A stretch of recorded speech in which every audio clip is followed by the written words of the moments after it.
So we're on Samach Beis Amid Aleph, 10 lines from the bottom. Amr of Safra. Let's see, what are we holding in the middle? Kol shul b'nei Metzia miloiva l'malva, b'dineinu machzira mi malva l'loy. Safra set a rule. Any type of interest that the in dineim, in the secular courts, we would force the borrower to pay the lender, means it's enforceable under Gayish law. B'dineinu, under our laws, under din, machzirin mimalva l'loy.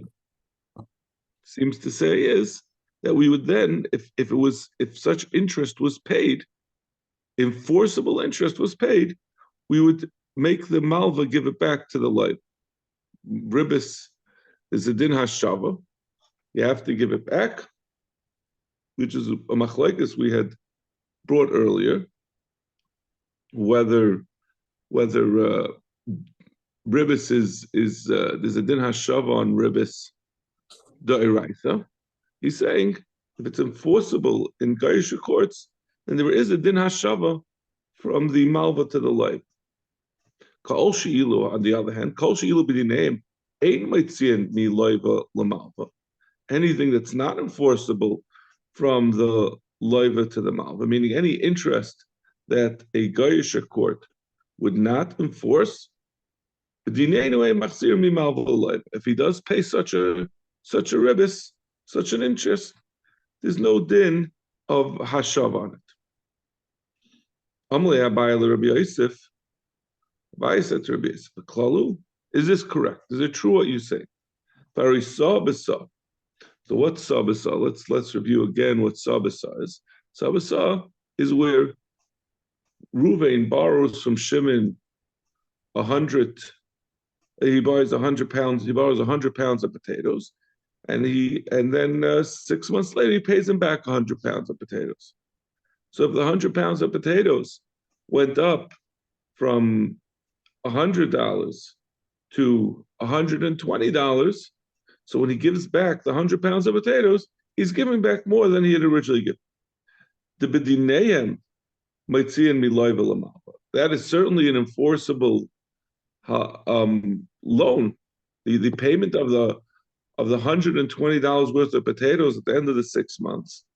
It's a regular borrowing and returning. Except the only difference is it's a borrowing of commodity, of something that goes up in value, but it's not. There's no reason why it's not enforceable. However, this is it's a ribis.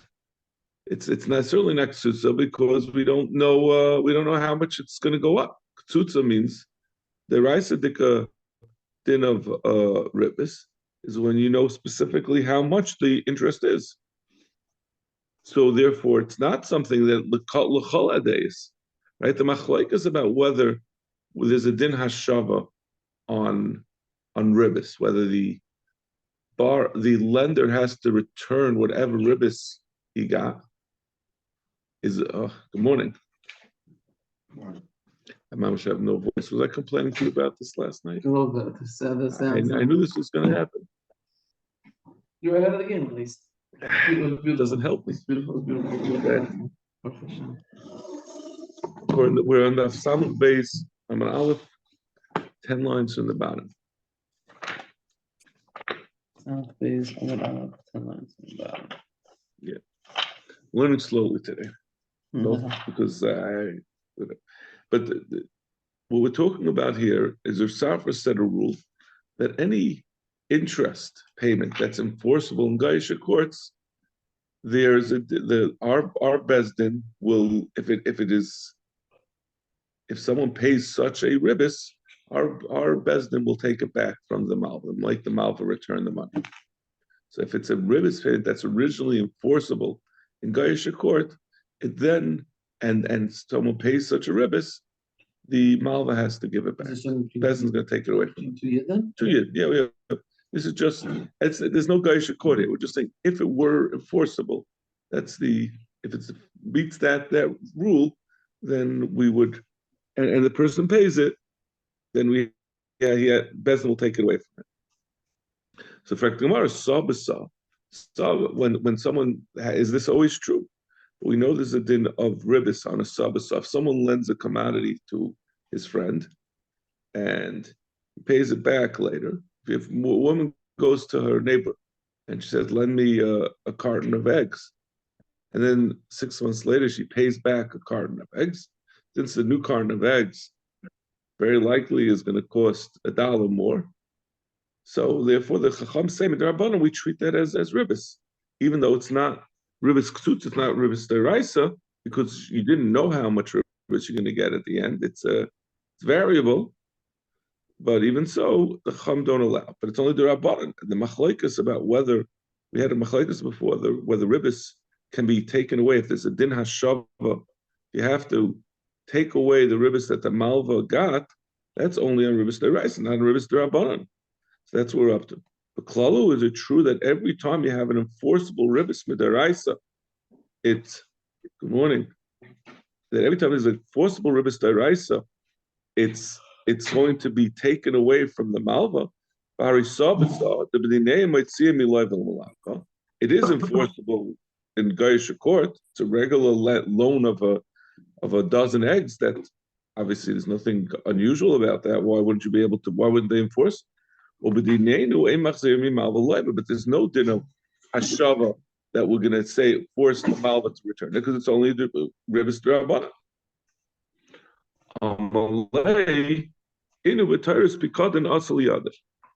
He said, no, that's not what we're talking about.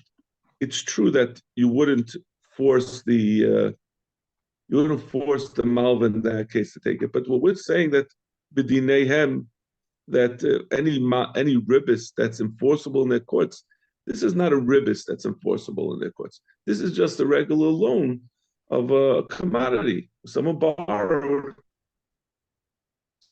something from their friends. It's being enforced not as a ribis, but rather it's being enforced as a loan. So that's not only something that's specifically interested in, you'll take it away from the mouth. What about the case of a mashkin without anything being taken off of it? So let's see, Rashi explains on the 4 lines in the bottom. Malva mois al hakerem, where someone lends money. Shimon lends money to Ruvain, and Ruvain has a vineyard, and as collateral for the loan, Ruvain gives his vineyard to Shimon to hold. And Shimon eats the peris, and generally under such a circumstance, the rule will be that in the end, when Shimon pays back,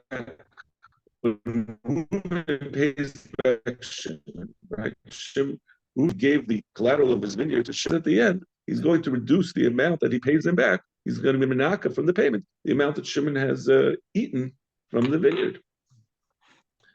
In this case, he didn't do so. He didn't make up anything. So Shimon gets to eat from the vineyard. Then, again, so let's say Reuven borrowed $100 from Shimon, and he gave him his vineyard, and Shimon ate $50 worth of grapes in the year that Reuven owed him the money. And then at the end of the year, Reuven goes and gives him $100. So Shimon got back his $100 plus $50 along the way of grapes. So what he's eating is going to be ribis. So we'll go back to the Gemara. In this case of a mashkin, where there was no provision made in the repayment of the loan to reduce it by the amount of benefit that the malva, that the lender got from the mashkin,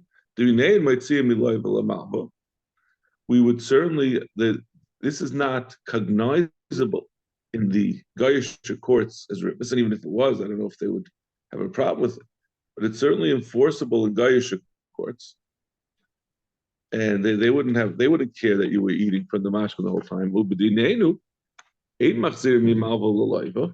However, we would not say that in this case we're going to take the money away from the malva, even though it looks to us like a very clear case of ribbis, but this is only ribbis derabanan, because it's like one of those klalim that we have to always keep in our mind. The only ribbis that anyone says, we have a machlekes about whether you have to take away ribbis that are malva, but that's only machlekes only on ribbis deraisa, not on ribbis derabanan. And in order for ribbis to be deraisa, it has to be ribbis ksutza. It has to be a set amount. This is not a set amount. It's however much grapes he eats over the course of the year. It's not Geneva. Geneva. Why is it Geneva? Eating from the cousin. Well, that was the deal. That was the deal. Oh, that was the other thing was that you're allowed to. There's only an issue of ribbis. It was not an issue of that was the deal from the beginning that he could eat. And you have to be back. You don't have to be back. What do you eat? So we're saying in Hilchos ribbis, you don't have to pay it back. The malva does not have to pay that back because it's not ribbis ksutza. It's something that's that was the parameters that set out that you're able to eat the pairs as you go. Yeah. The only problem is that you would think it looks like ribbis. It really is ribbis. Essentially is ribbis, right? If you do it, he's getting back his full $100 at the end of the year. In the meantime, right, plus $50. So Bezdin says it's not a problem. You don't return it. But Bezdin does not make the malva, the lender, return it because it's not ktsutza. It's not a set amount. Ribbis, in order to be deraisa. No, it's entitlement that he can eat the grapes. We don't know how much grapes. Maybe there'll be $40 worth of grapes. Maybe there'll be 60. So any time it's a not set amount, it seems like an easy way to get around ribbis, but it's only going to help you midiraisa. You're still over on ribbis, and even though we don't take it away from the malva, he's still being over. Right? It's not a walk in the park to be over on derabanan. They'll probably get malchus mardus for doing it. So again, there's another kasha on Rav Safra's rule that anything that's enforceable in Goyish courts, in secular courts, is going to be that we're going to take it away from the malva to the leiva. But this is a case that's an interest payment that is enforceable. This arrangement that they made would be enforceable in a secular court, and even so, it's only ribbis d'Rabbanan, and therefore it would not be something that we would take away from the malva and give to the leiva. Amalei, so he said back to him, Inu b'teres divini asli adayim. He says, no, that's not looked upon. Again, this is not a case that's looked upon as an interest payment, a loan with an interest payment. When a person gives a mashkin, in this case, like Ruvain, who borrowed money from Shimon and gives his vineyard as a mashkin, that's not really looked upon in the Goyish courts that he's getting a mashkin on the payment, but rather it's looked upon that this whole thing, it's always, you always have the debt equity question. Is this debt or is this equity? I want to say this would be treated more like equity. When you borrow money with this arrangement with the mashkin, what they really look upon, what the secular courts will look upon this as if Reuben had sold his vineyard to Shimon. They structured it as a loan that Shimon is lending him money. What's happening is Reuven is selling his vineyard to Shimon. And he's saying, they're making it up as a loan, but what they're really doing is, he's saying, here's $100 for your vineyard. And then at the end of the year, you have the right to buy it back for $100. So it's not, although we say there's a rule that anything that's enforceable, any interest that's enforceable, this is not looked upon as a case of interest that would be included in this rule. So Dr. Mara, Kol She'ilu B'Dinein, we're on the second line from the top on Samach Beis Amud Beis. So we just said a rule. This is Rav Safra said a rule. Kol She'ilu B'Dinein, the Kamar of Rav Safra. This rule of Rav Safra, that any enforceable interest, any interest that would be enforced in a secular court, if it's paid from a borrower to a lender, we would take it back from the lender, give it back to the borrower. My asal ashmin. What din is that coming to tell you? Hachi asal ashmin. This is what it's coming to tell you. Kol she'ilu b'dinei and Metzia miloy v'lamalva. Anything that in their dinim we would take it away from the borrower, we'd force the borrower to give to Leiva. B'dineinu machzir mimalva Leiva. We would, in our dinim, we would make the malva pay to Leiva. Mind you, and what is this? Ribis kutsa. This is talking about specifically ribis kutsa, ribis that is determined, a predetermined amount of ribis. Like Rebbe Laza says, this is the shita of Rebbe Laza that he says that any ribis that is da'iraisa, you do take it away from the malva and he has to give it back to the life. That was the previous plot. We had said a machlekes of whether on the da'iraisa you have to pay it back. And kol she'ilu b'dineim ein meitzim b'deinu ein machzirin. What is that talking about? That we say that anything that in their dinim we don't take it away. In our dinim we won't return it. That's ribis mukdemis, ribis mucheres. So at Rashi, what is ribis mukdemis and ribis mucheres? Shilim estis in Ketani law. Ribis lavi. Oh, she doesn't explain it. It's I forgot already what ribis mukdemis. Hey. Advanced interest. Right. Someone that does a favor beforehand and that favor is being Right.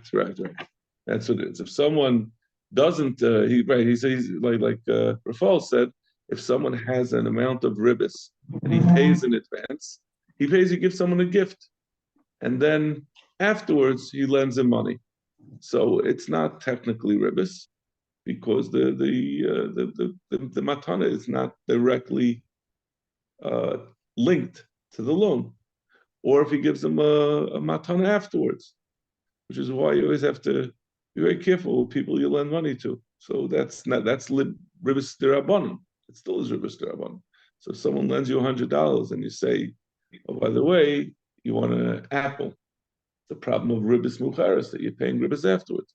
These are derabanan dika things that are not enforceable. Right? You can't, if someone borrows money, you can't say you have to give him this gift at the end. It's a gift, so it's obviously not enforceable in secular courts.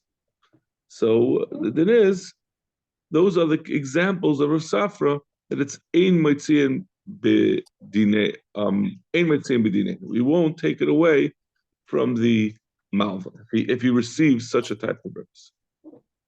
Okay, let's. So Safra says, just to, I'm struggling with the words. Kol she'ilu b'dinei Metzia miloy v'lamalva. In the Gaisha courts, anything that they would actually return, any interest that they did that would be enforced in Gaisha courts, meaning the other way around, that we would force the loiva to pay to the malva, an interest that's enforceable, an agreement to pay interest that's enforceable, and that refers to ribis k'tzutza, a defined amount of payment that was made up at the beginning of the halva. any type of ribis like this that would be enforceable, meaning that the Gaisha courts allow. Not that they allow, they allow all ribis. They have no problem with ribis. I mean, it has to be enforceable that it's a real shibud, it's a real obligation on the part of the loiva that he has to pay. The ribis that was made up, right, like a regular loan, right? You say, Reuben says, lend me $100, I'll pay you back 100. Any mortgage, right? Interest, regular case of interest. Am I missing something? So any situation like this, we actually make the malva return it to the return that money, which is the sheet of Rebbe Laza that we had a machlekes on before. Right. Whether the raisa, you return, or the raisa the garibis you have, the malva has to return. We're saying we're passing like Rebbe Laza that you do have to return. And then the problem is, what's the case that's not that the flip side of it? We said Rav Safra said two sides. He said also something that's not enforceable is not returned from the malva to the loiva. What does that refer to? It's something that the the courts, the secular courts would not enforce and not force the Malva to pay. If it was paid, we wouldn't take it away from the Malva. So that's the case of Mekdemis and Muchas. Got it. Okay. Okay. I know there's going to be a few pages back, but let's go back and review the case of the Mishnah. Right? So we said, Ezu Tarbis. We said in the Mishnah, what's the case of Tarbis? Of the Rabbanan Bika Ribis. Hamarbe Beperis Ketza. What's the case of Marbe Beperis, where someone increased the amount of pairs he has to pay back? Lakachemenu chitim bediners of Hakor. I'm trying to remember who's Reuven and who's Shimon. Okay. Reuven bought wheat at the price, or he took chitin. Reuven took chitin from Shimon at a cost of dinars of Hakor, which is 25 dinrim for a core, with 25 silver dinrim. V'chein hashar amdu. V'chein hashar. And that was taka the price at that time. Amdu chitim belam dinrim. But the price of chitim went up to 30 dinrim, 30 silver dinrim. And Shimon said to Reuben, Amaletain l'chitin. Chitin, give me back my chitin that I gave you. Shani writes to because I, Shimon, I want to sell those chitin that I lent. I want you to give them back to me and sell them. And I'll go buy wine. He said, the chitim that I gave you, they were worth 30. They're now worth 30. And I'm going to give you, instead of now owing you chitim, I want to switch it into that I now, Reuven, owe you instead wine worth 30. And it turns out that Reuven doesn't have wine at that time, so he's just converting his debt of wheat into a debt of wine. That we add on, the Bach says it's usur. That's going to be usur because the second transaction, the first transaction where he lent him 30 saw of wheat and he's going to pay it back later. Since it was Amr Hashar, we've said before, the Gemara is going to go through these back and forth on these rules. But the general rule is a forward contract, which is what this represented, right? He borrowed from him 30 saw of wheat. I'm sorry, one saw of wheat, which was worth originally 25, and now it goes up to 30.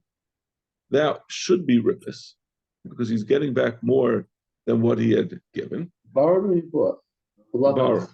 Balak means at this point, there's going to be one sheet that means he bought. But right now, we're assuming it means that Reuven got as a loan from Shimon. He got a saw of wheat worth 25. He says, I'm going to pay you back in a year. At the end of the year, now that same saw of wheat is worth 30. That really is a forward contract. We said when we learned the Mishnah, in theory, should be a problem of ribis. However, the Chum said it was Yatsa Hashar.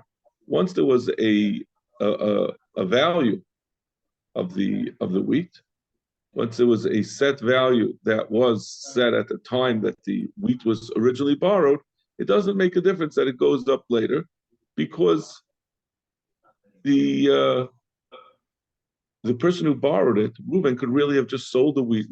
He could sell the wheat that he has and use it to get 30 to pay back. So it's not problematic that he's if he used up the wheat, he could sell it, take the money, and hold on to the money. And at the end of the 30 days, at the end of the year, he could buy now 30. He could that's not true. I'm sorry. He could, if he has the wheat that he was lent, he could then sell it, and he'll have $30 in which to pay it back. So the forward contract is not a problem when there was a set price at the time the loan was made. It was Yatsa Hashar. So that would not, the original loan would not be a problem. The problem is when he switched it later on for wine, that second loan of where he now where now Reuben, instead of owing $25 worth of wheat, which later became 30, now he owes $30 of wine, and the wine could go up. And that wine, even though it's Yotz Hashar, or we'll see what that's the problem. The second law. Okay, that's the Mishnah. That's the general setup of the Mishnah. It sounds very specific, but it's still general. We're going to go into what the different choices are here. Ketzah. So our Mishnah said, he got wheat at the price of 25. The dinner zav is 25 silver. And we said, since at the end, since that loan, that original loan of wheat, when the time came up, they transferred that wheat, that loan of wheat, they made it into a loan of wine. And since the Mishnah ended off, that the borrower, Reuven, he was the one who borrowed the original wheat that then was changed into a loan to him owing wine. Since he doesn't owe wine at the time that the transfer was made, the time that the trade was made, therefore it's us. Saktamar. In my hobby. What does it make a difference that he doesn't have wine? Fatanya. Ain poiskin ala payers. This din that we were just talking about, this din of a forward contract being generally usher because of ribbis, which is the case of our Mishnah, where someone says, Reuven says, I'm going to borrow wheat from you, or I'm sorry, no, it is lakach. I said borrowed, and it's lakach. Let's go back. We're talking about where where Reuven bought wheat from Shimon. He got 25. For 25, and he says, "I'm going to pay you. I'm going to get the wheat later." I apologize. I was going like too many steps ahead. You bring back. So again, our Mishnah is talking about Reuven bought $25 worth of wheat, which is a saw at that time, and he says, in a year I have to pay you back the wheat. Not money, the wheat. I'm sorry. I'm giving you now $25, and in a year you're going to give me the wheat, right? Yeah. Right. Yes, that was the case. It's a forward contract, right? Says here's $25, and a year I'm going to give you wheat. And sorry, I'm getting so. At the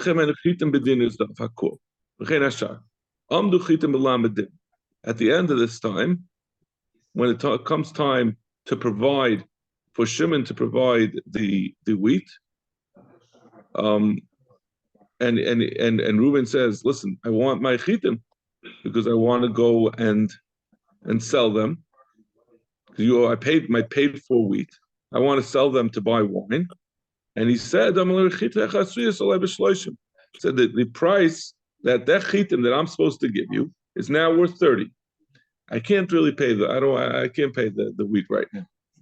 That's the way it always works. When the guy says, "Let me pay you today for give me a hamburger today for $1 on Thursday," the guy never. But in this case, the guy didn't have the wheat, so he said, "Listen, let me pay you instead wine." Now he doesn't have wine either, like the Mishnah says. And the problem with that original sale is that he paid him in advance for the wheat, and now the wheat is worth more. So the in this case, the purchaser is the one who is the lender, right? He's the one who's giving him money, and now he's giving him back more than what he paid for, because he has to give him a saw of wheat, which is worth 30 instead of 25. Why isn't that ribbis? That's what we're saying. That is the ribbis. But the issue, the reason why it's not a ribbis is because it was Yotza Hashar. Because there's a few ways out of that ribbis. So one of the ways is, since there was a market value at the time that Shimon got the $25, so therefore Shimon could have gone and bought wheat right away. So that that wheat that he could have bought, he could have kept it in his granaries and given it back to Reuben at the end. So since it was a set value at the time the loan was made, so it's half a dozen of one, 6 of the other. So Reuben could have just taken that money and right away bought wheat, and then at the end of the year he would have he would have the wheat to pay back without paying any ribbis, without paying any more. That's called Yotza Hashar. Another way of getting out of this problem of ribbis of a forward contract, or what we call Paisik Damim, Paiskin ala Paris, is if Yeshle, if the person who has to pay it has that material already in his possession. So since in its possession, we treat it as if it's already belongs. If Shimon already has the wheat in his possession that Reuben bought, so it's as if Reuben already owns the wheat that's by Shimon. So again, then it's not ribbis because Reuben had that wheat from the beginning, and it didn't go up in Shimon. He's not getting any more. It's as if the wheat went up in his own possession. So that's the Gemara. So then Gemara asks, so again, so in our Mishnah, so the original piece of Paris that Reuven made with Shimon in our Mishnah, that Reuven is getting more than he had paid for, or more than he had sold, it's not a problem because it was Yotza Ashar. But we say then at the end of that transaction, when Shimon, rather than paying it back, which would be okay, says, I'm not going to give you back your wheat, but instead I'll create a new debt at the value of wheat that was originally. And then later on, I'll pay you back the wine. So they're creating a new piece of kalashar, a second linked forward contract, piggybacking off the original loan. So you're using the original loan to again basically have Shimon buy yayin from Reuven for the value of wheat that he was supposed to get. That second forward contract is problematic. The Mishnah says because Shimon does not have any wine to back up that forward contract. So Gemara asks the obvious question. So you don't have the out of Yeshla that if he has the commodity, that it's not going to be considered ribs. So correct the Gemara. Why is the second forward contract, the second forward contract that was piggyback, the second piece of Kalaperis, why is that any worse than the first one? What's the problem that Shimon doesn't have any wine in his possession? The din is that you can't make a forward contract, an agreement to buy something in the future because the value might go up. Unless there's a market price. But if there is a market price, then you could do so. And the reason is, like we said, even though as long as there's a market price, if you've gotten money in return for your Paris, the Paris that you're going to give later, you could get it you could take the money and go and buy the Paris right now. So why in the second transaction don't we say that the same thing? Since it's Yotza Ashar on wine, it also is not going to be a problem of ribbis. Regardless of the fact that he doesn't have wine in possession, just like it didn't bother us that he didn't have wheat in his possession because it was Yotza Ashar. Why don't we say on the second transaction that the wine also was Yotza Ashar? Rabba says it's a big distinction. Our Mishnah is talking about a case, and this is what we just described. The difference between the first transaction and the second transaction is in the first forward contract, the wheat that he was buying was being paid for with cash. Shimon was giving Reuben cash in return for that wheat. So Shimon actually, Reuben now has money. I'm sorry, I keep mixing up. I mix myself up because I always try to make Reuben the borrower and Shimon the lender. But over here, since Reuben is the purchaser, he's really the lender. So the money that when Shimon gets the money, he can go buy wheat, so he'll have wheat at the end to pay. But in the second transaction, Reuben never handed over money to Shimon for that wine. He was just handing over the debt. Shimon owed him wheat. So he's saying instead of the wheat that I owe, I'm going to owe you wine. But he can't take the wheat that he's owed and use that to buy wine. There's no cash in his hand to buy. You can't. The reason why we say Yatsa Shar, there's no din of ribis, is because the person go buy, but he can't buy with the wheat that's owed. He's having problems enough getting the wheat that he's owed from Reuben. It's not what do you call it? It's not fungible. It's not monetizable. Was he trying to say that money is already long gone? The money is long, exactly. Money is long gone. So don't say if this guy doesn't have it, someone else has it, and he could have bought it. He can't buy it because he doesn't have any money to pay for it. All right. Nobody is taking the money that's owed from Shimon. No one's taking his IOU.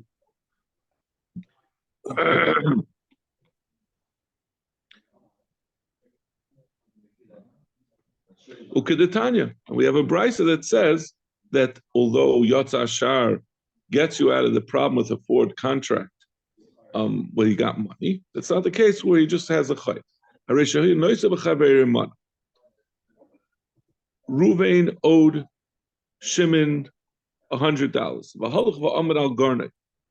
And Shimon came and stood on by Ruvain, and Ruvain has a gairin full of wheat.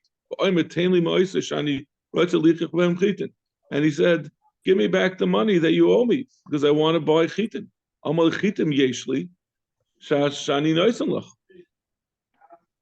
says, I'm willing to give you wheat. I don't have the money, but I'm willing to give you wheat. Go and find out what the price of wheat is now. And I'll give you wheat over the next 12 months. Awesome. That's awesome. The lav because this is not money that's in his hand. Again, this is the problem. This is the same issue that we just discussed. Even though it's Yatsa Hashar, this now you're creating a new indebtedness. And what are you using? What is Reuven using to pay for this indebtedness? He's this chiyuv to this forward contract on wheat. Let's say wheat costs $100 for a bushel. He's saying, I'm going to give you in a year. I'm going to give you a bushel of wheat to pay the $100 that I owed you previously, and that IOU. That's what I'm going to use. That's now you're using that IOU, the $100 that IOU to Shimon. I'm using that $100 to buy now a bushel of wheat in a year. So Gemara says it's not. What is the lashon? It's not Isra Habaliyad. It's not cash in hand. Since Shimon is not getting cash for that bushel of wheat, it's not an exception from the rule that a forward contract is ribs. So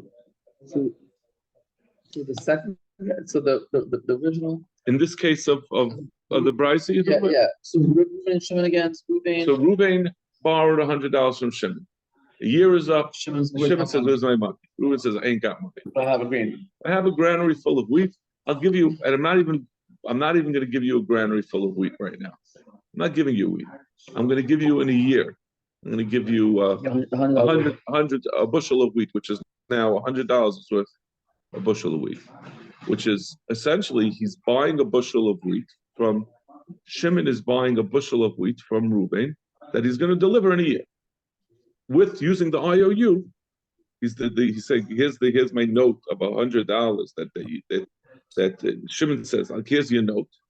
Give me $100. He says, I'm not giving that, but I'll take the note and I'll give you instead a note that now I owe you a bushel of wheat in a year. What's the problem with that? The problem is that's a forward contract on the wheat. What if the wheat goes up to $150 at the end of the year? It's a forward contract. You could get ribis. That's what we say. A forward contract is generally ribis. But we said there's an exception if there was a market price at the beginning. Here's a market price. But over here, the reason why it's no good is because rather than paying with cash, the whole reason why when you have a market price it's good is because if you pay with cash, the person can take the cash and buy that amount. Here wasn't an option. But he just had a note. You can't use a note to buy wheat. especially Reuven's note, because we see what goes on with Reuven. Every time he keeps on coming up with an excuse.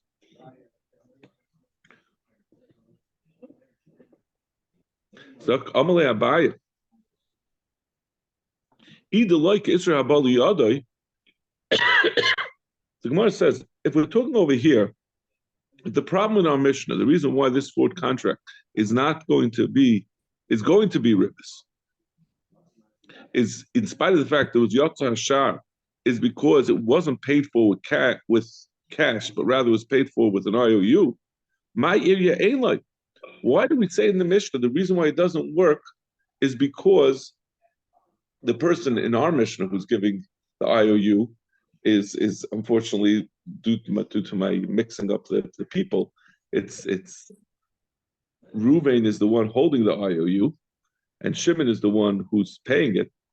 Afilu Yesha, we said it's because Shimon doesn't have any wine. That's why it's usher. Afilu Yeshle Nami. If we're talking about a case where it's not paid for with cash, it wouldn't help if he has wine in his possession. Since it wasn't paid for with cash, you can't say that that now it's as if the wine went into his rishus. Even if the wine was in the possession of the borrower at the time the forward contract was entered into, it's not going to help you if it wasn't paid for with cash. So he says that exception of a forward contract of Yesh Lashar, which we're saying doesn't work when there's no cash being paid for it, also won't help the Yesh now. The exception from the din of a forward contract, a piece of Paris, also won't work. It won't help the din of Yesh if there's no money, at least according to the Shita. Elam Abaya says, Masisin Dutani Rav Saf says it's like Rav Saf said, the ribbis de Rav Chia. We're talking about a whole different case.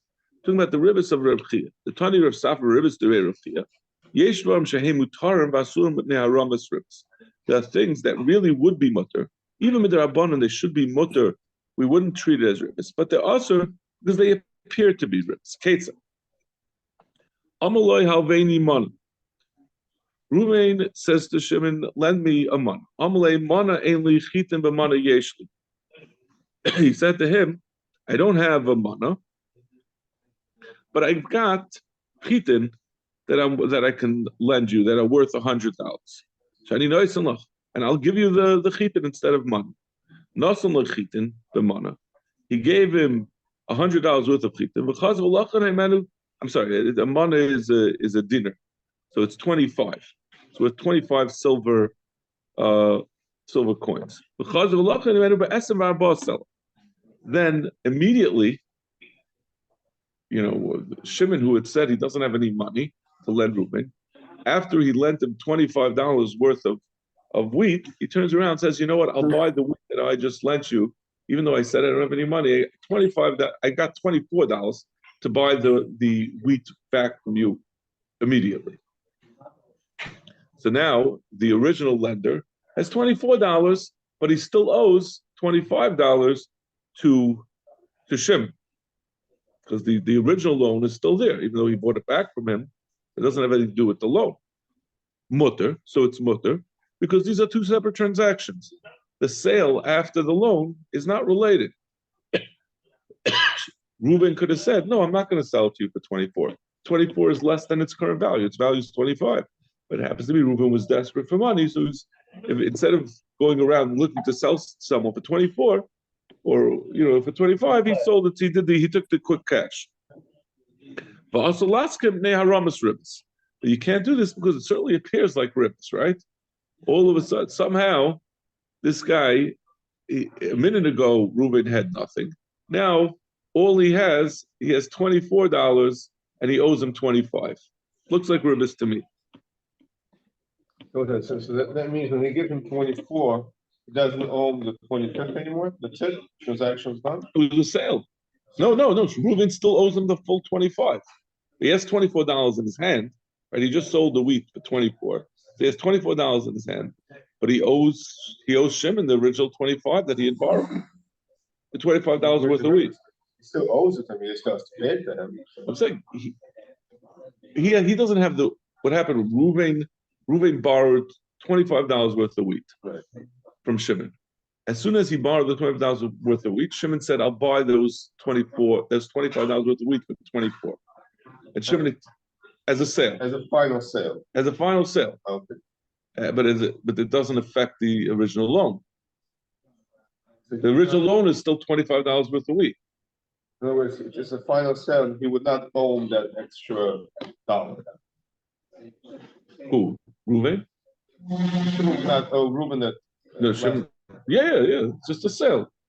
Final sale. I'm buying $25 worth of wheat for $24. Two separate situations. Two separate transactions. It's a sale. But if you look at them in whole, what has happened from here?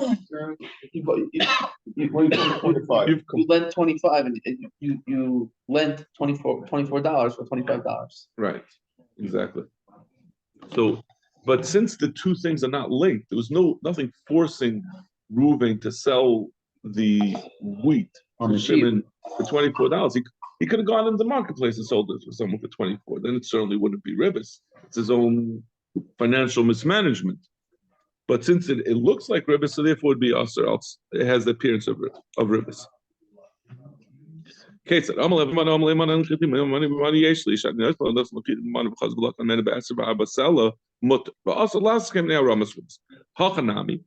to over here. So it's going to be a little hard to shtup this into our Mishnah. Our Mishnah is talking about where, I'm sorry, I can't. He said, I can't remember who's supposed to be who, but he said to him, lend me 30 dinar. Amalei shloishim dinrim ainli. He said, I don't have shloishim dinrim. Chita b'shloishim dinrim yeshli. He said, however, I can give you 30 dinrim worth of wheat. This is all prior to the discussion of Mishnah. Shani noisan lach. Nosan lo chita b'shloishim dinrim. Then this is where the Mishnah starts up. Because of a lacham hemenu b'dinazav, and he went back and he bought it from him for a dinar zav. The wheat. So this is again that the purchaser in our Mishnah. Let's say the purchaser is Shimon. So Shimon is buying back the chitin that had originally been given that were 30 at the time. He's buying them for 25. He like even less. This is going to be the same thing. It's going to be Metzia Karibis, like the case. Our Mishnah is going to be the same case. Metzia Karibis. I'm sorry. Okay, we'll have to continue working out how this will fit into our Mishnah. It's going to be a bunch of conscious how this really fits into our Mishnah, how we shtup it into the words of our Mishnah.